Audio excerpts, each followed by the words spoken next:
Let's go to some calls. Let's go to Simon. He's an Arsenal fan. All right, Si? Evening, guys. How are you both? I'm good. I'm good, Si. How are you? Yeah, good, Jay. Nice to speak to you again. Yeah. David, absolute pleasure, mate. I hope everything is good with you. Thank you. I heard you speaking earlier on today on talkSPORT about you've got a lot of love for different reasons for both Arsenal and Spurs. Yes. I remember, I think we're a very similar age. I remember growing up watching you thinking, oh my God, this guy is special. Thank you. I guess it's a bit of a question where I put you on the spot, but kind of what happened, because I think you could have been like massive in like Arsenal's history, but it just sort of seemed that you did good bits and then you went somewhere else and did really good bits, and then there were bits that like weren't quite so good. I mean, I think as a fan, I think you had everything. So like to watch where you went and what you did and see, I think didn't you score a hat-trick against us for like Spurs or somebody? Like you scored some phenomenal goals, so much ability. I guess the question is kind of, I don't want to be rude, but like, why did you not fulfil what you had? Is that I'm not trying to be like, you can say, on radio, but you can say what you want, Si. Say what you want. Yeah, of course you can. No, you are right. Well, I mean, I thought you were brilliant. I kind of get what you're trying to say. Yeah, definitely, and that's probably what you can sort of aim at me. Do you fulfil your sort of ability or whatever? But it was a roller coaster, you know. It's that's the way I sort of live my life. I've enjoyed every minute and regret sort of nothing that sort of happened. There were certain things. I mean, I loved growing up at Arsenal. I joined at 12. I went to their sort of football school, sort of academy. We were trained every day and I was with all the Arsenal boys and great coaching, loving every minute of it from 12. So from 12 all the way up until the first team and joining the first team and sort of scoring and playing and being part of the Invincibles. From 12 until 19, I had some of the best days of my life and I loved every minute of it.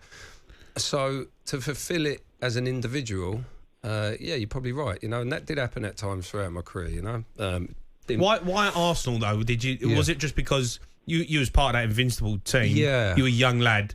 You obviously left. Yeah. Was it because you didn't just see a way of getting in that side? Yeah. So what happened at the time is I signed a 5-year deal, and you sort of fully part of the squad, and sort of 6 months into that deal, I sort of looked at it and see some of the players ahead of me. Not only in the first team, but the players that weren't sort of even getting a sniff, you know, were 22, 23, just hanging around, and I'm going, I ain't doing that. I mean, when I went to Blackburn, like I talked to you about earlier, you know, Arsenal did put a 50% sell-on clause, so when I moved to Tottenham, Arsenal actually got half the money. So they got a big chunk of dough, and I did speak to Wenger, you know, brilliant guy, what a manager. Like I said, from being in that environment and loving every minute of it, what a great time. How good was that team, though? You know, that Invincible team, like the players that you like. What was it like every day with some of them? Didn't realise until you left. That was that's the moment, isn't it? That you realise and how good they are. How intense it was every day, and the small-sided games. And Wenger used to keep the same teams throughout the year. Did he? So, you know, like your red, blue, whites. You know, used to have teams, and it was so intense. You'd get elbows flying, fights kicking off.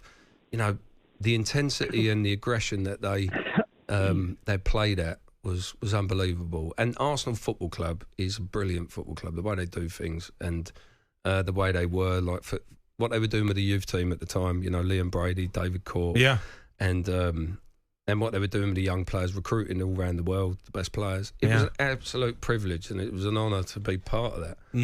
Who was the best player in that Invincible team, do you think?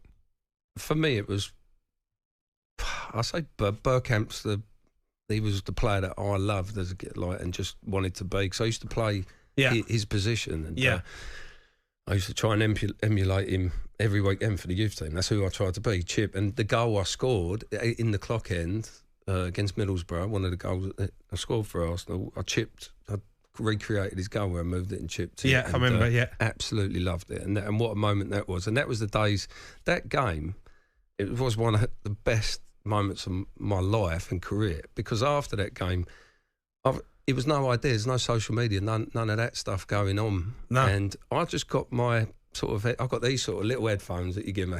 I got these headphones on. Remember the big coats? Yeah. Got on. Yeah. Got myself down to Finsbury Park to get the train, you know, just home. Just like after the game? After that game. You got a train home? Right. But whilst I had no idea. I didn't know what was coming. And earphones had come off, all the crowd. So I'm walking with all the crowd, all talking about me. Got on the train and everyone's talking about me. It was a weird, surreal moment. I didn't know I was there. It had me out on. Yeah. And then to wake up the following morning and all the papers. Yeah. We had them all over.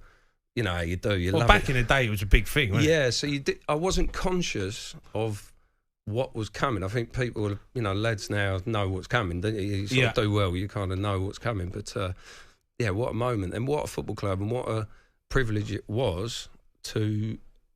Do you regret leaving now? I don't. No, I don't. I would have loved to, but to see a pathway. What happened is after the Invincibles, Wenger changed tact. He started playing all the young lads a couple of years sort of after. Yeah, I remember, The philosophy of Arsenal Football Club changed. A lot of the youngsters played. So I could have stayed, but it was... I think you're always taking gambles in life and, in football certainly. You take chances. Some of them work out, some of them don't. And that's sometimes sport and football. Like he's saying, I took chances. Like I was at Blackburn, flying high, or doing really well. England squad and doing really well. And then I made this Tottenham come along. I've seen Ramos. God, one day. Yeah, one day or band day, I don't know.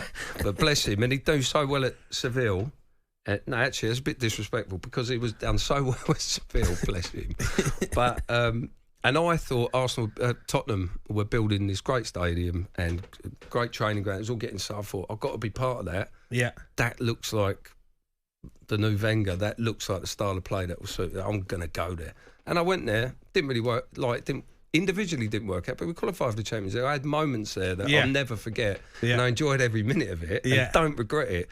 But it's a long answer, isn't it, to what he's saying? But but there were certain things, and it's like my life, it's a roller coaster, and that's the fun of doing it the way I do it. It's up, down, sideways, and sometimes it's good, but Bergkamp must have just been unreal in training, wasn't he? Unbelievable, but aggressive, and just. Lovely man. I got his 100th goal shirt because I made my debut against Oxford in the third round of the FA Cup, and he scored his 100th goal in that game. And I was on him. But Dennis, gives your shirt, gives your shirt. He's going, shut up, sit down. So I went into the shower. When I come back, it was on my space. His shirt, and he just because at the time I was getting a bit touted as similar to him and all that. I used to wind him up. Dennis, I'm coming for you. Coming for you, Dennis. But it was great. What a player. But he was aggressive. It'd stamp on you in trade. Just a born winners. And that's what that group of players had. And you didn't realise until you went, they were footballers, men, aggressive. They were just nothing less solid. than winning. They're better teams, but aggressively and obviously with a football talent. And they had everything. The Sports Bar with Jamie O'Hara and Jason Cundy. Monday to Thursday nights from 10 on AM, on DAB, via the talkSPORT app and on your smart speaker. talkSPORT.